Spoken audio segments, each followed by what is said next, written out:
There's a lot to be said about No Man's Sky.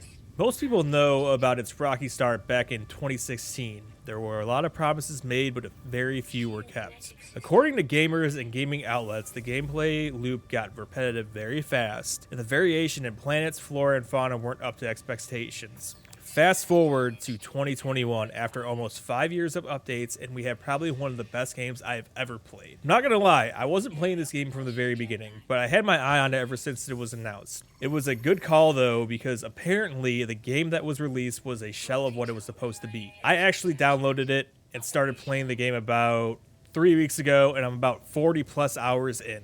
And I can say that I am in love with it. The sheer amount of things to do in this game is incredible.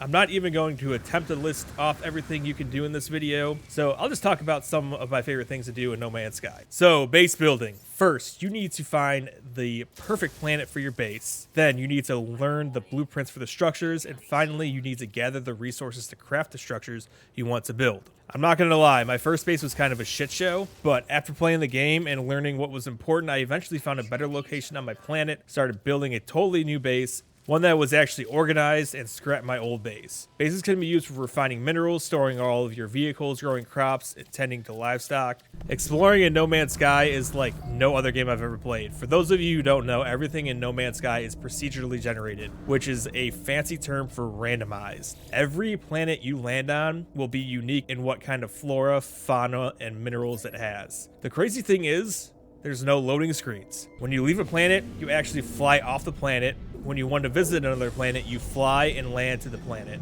This is important because it makes the game incredibly immersive. Like I said earlier, I played 40 plus hours of this game and I'm still wowed by some of the stuff I come across. The last thing I want to talk about is upgrading. This is one of the things that keeps me coming back for more. You start off with a basic ship and mining tool, and over the course of the main quest line, which is totally optional by the way, you get blueprints for upgrades to your ship and mining tool. Some of these improve stats, some of these are totally new abilities altogether. Any good installable technology requires materials that you can either buy or find in the wild. I find myself constantly wanting to upgrade my stuff because I just want to see the quality of life improvements or just how cool I can make my mining tool. For example, I kitted one of my mining tools for mining and scanning, and the other one I kitted for pure combat. So a quick summary of what I think the game does right. It gives great instructions on what to do from the get-go. The first couple hours of the game are basically a tutorial for how to gather resources, refine minerals, repair technology, and other basic stuff. After that couple hours is over, the game opens up and it gets pretty daunting, but if you follow the main quest lines, you'll be fine. Most blueprints can be unlocked for free via quests, but if you don't want to do quests and just explore, you can unlock everything in the game with salvageable technology, which is a grind, but